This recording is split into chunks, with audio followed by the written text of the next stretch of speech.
तर मित्रांनो, आम्ही कोकणवासी. तर आम्ही पहा, हे आमच्या इथे असे थंडीचं वातावरण आहे. आता हा हिवाळा चालू आहे, त्यामुळं आम्ही हे पहा फुल थंडी, कडाक्याची थंडी पडलेली आहे. त्याच्यासाठी सुटकारा म्हणून आम्ही ही अशी शेकोटी करतो. ही पहा कशी एका ठिकाणी अशी 5-6 म्हणजे काय ग्रुप जमतो आणि आम्ही अशी ही शेकोटी तयार करतो. ही पहा, तुमच्या इकडे पण अशी शेकोटी करतात काय? हे पहा, हे पहा, हे पहा, आहे ना? हे पहा, हा एक आमचं पिल्लू आलेला आहे शेकाला, आहे ना? हां, गेला.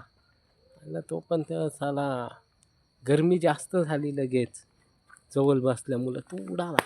तर आता हा आमचा बिबट्या, हा पहा, तर तो पण गेला. च्या मायला सगळीच पाळतात नावं घेतल्या. तर आमच्या इथं बिबट्याचं तुफान चालू आहे सध्या. बिबट्या येतो आणि हमला करतो. तर आमच्या इथे कोकणामध्ये सध्या समुद्रकिनाऱ्याला बिबट्यांचं वातावरण जास्त चालू आहे. त्यामुळं सध्या भीतीचं वातावरण चालू आहे. जो तो बिबट्याला म्हणजे घाबरतो त्याला, आणि बिबट्याला कोण पकडत पण नाही. काय बोलायचं याला, आईला कसली प्रशासना. ते यांच्या इथं आपल्या फॉरेस्टवाल्यांकडं काही हे साधनच नाही आहेत त्या बिबट्याला पकडायला. तो ह्यांच्या हातावर तुरी देऊन म्हणजे नाकावर टिचून पळून जातोय बिबट्या. जसा जवळ येतो, हे पहा, हे आमचं हे बिबटे इथं आहे. हा बिबटे आहे इथं. तो अरे यार, पालाला बिबट्या. आणि हे आमचा बछडा, कुठे गेला. हा, हे पालतात ते. या थंडीचा आस्वाद घ्या हिवाळ्यामध्ये. अरे,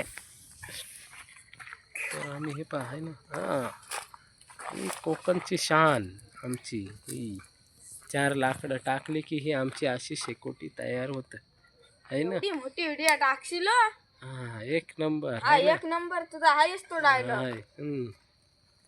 हे पहा कशी शेकोटी आमची. हा पहा, हे 2 बिबट्या आहे. तू हा बिबट्याने ते बिबट्याचं पिल्लू पण आहे. तर आपल्या इकडे बिबट्या आणि 2 बिबट्याची पिल्लं आलेले संगती. त्यांना पकडायला पूर्ण सरकारी यंत्रणा संपली तरी बिबट्या आणि ते पिल्लं काय भेटत नाही यांना. हातावर तुरी देऊन गेली.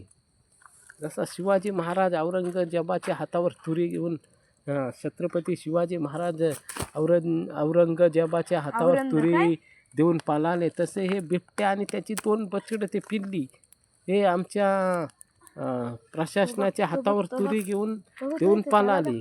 आणि हा ओरिजिनल हे अस्वलीचं पिल्लू चाललंय. हा, हे पहा आहे ना.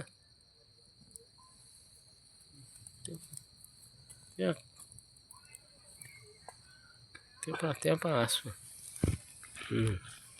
तर आमची अशी कोकणामध्ये अशी मजा असतो. आम्ही एकत्र जमतो आणि अशा शेकोटी तयार करतो ही अशी. आणि आम्ही त्यात आलेले आहे. आणि आम्ही शेकोटी करतो आणि तिथं शेकतो, म्हणजे त्याचा ऊब घेतो. पहा, आहे ना. ही आमची ही अशी पोरं असतात. आज थोडी कमी चाललेली आहेत. जास्त थंडी आहे त्यामुळं जो तो घरातच झोपलेला आहे. अंथरूण करून अंगावर 3-4 गोधड्या घेऊन जो तो झोपलेला आहे. आणि आम्हाला जास्तच खाज आहे बाहेर पडायची. त्यामुळं आम्ही अशी ही शेकोटी केली आहे. आणि आम्ही आता शेकोटीचा म्हणजे मजा घेतो आहे. हे पण ह्या थंडीच्या दिवसामध्ये ही मजा घ्यायची असतं. एरवी आपण कधी अशी शेकोटी करून असं बसत नाही. 4 पोरं जमा होतात, त्यानिमित्ताने तिकडल्या गप्पा होतात. तर आम्ही ही अशी शेकोटी करतो आणि एकत्र बसतो.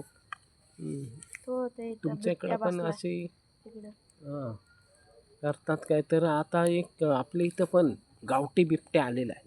तर तुम्हाला दाखवतो. तुम्ही पण घाबरू नका. तुमच्यापर्यंत येणार नाही. खाल्लं तर आम्हाला खाईल, कारण तो आमच्या जवळ आहे, तुमच्या जवळ नाही आहे. तर तो तिकडे बसलेला आहे. थांबा, दाखवतो तुम्हाला. झुमिंग होतंय काय? हा पहा, हा इथे बिबट्या आहे. त्याला आता आम्ही नशेचं इंजेक्शन मारणार आहोत आणि पकडणार आहोत हां. तर कोणाला बोलू नका, त्या बिबट्याला आम्ही पकडणार आहोत ते. कारण हे सरप्राईज द्यायचं आहे सरकारला, आपल्याला नाही, सरकारला सरप्राईज द्यायचं आहे. ती सरकारची यंत्रणा संपली तरी काय त्यांना बिबट्या मिळाला नाही, पण आम्ही आता हा पकडणार आहोत. हा पहा बिबट्या तेच आहे ना. आम्ही हा बिबट्या पकडणार, सरकारच्या ताब्यात देणार व सरकार आम्हाला बक्षीस देणार त्याची. त्यात आम्ही मज्जा करणार. तर ही आमची शेकोटी ही पहा, त्यामध्ये आणखी या पोराई पातेरा लाकडं इकडं टाकून ही पहा कशी आणखी भडकलेली आहे. आणि ऊब इकडे तिकडं म्हणजे आणखी 10-15 जण आली माणसं तरीही शेकोटीची ऊब घेतील अशी आम्ही शेकोटी तयार केलेली आहे. हे पहा आहे ना, ही आमची कोकणवासियांची जिंदगी आहे. म्हणजे हिवाळ्यामध्ये हिवाळा, पावसाळ्यामध्ये पावसाळा आणि उन्हाळ्यामध्ये उन्हाळा, 12 महिने खलास. तर आता नवीन ट्रेंड पावसाने चालू केलेला आहे, तर तो 4 महिने नाही पडत, तर किती 6 ते 7 महिने पाऊस पडतो इकडे. किती 6 ते 7 महिने नंतर हिवाळा चालू होतो. कशाला जोरात?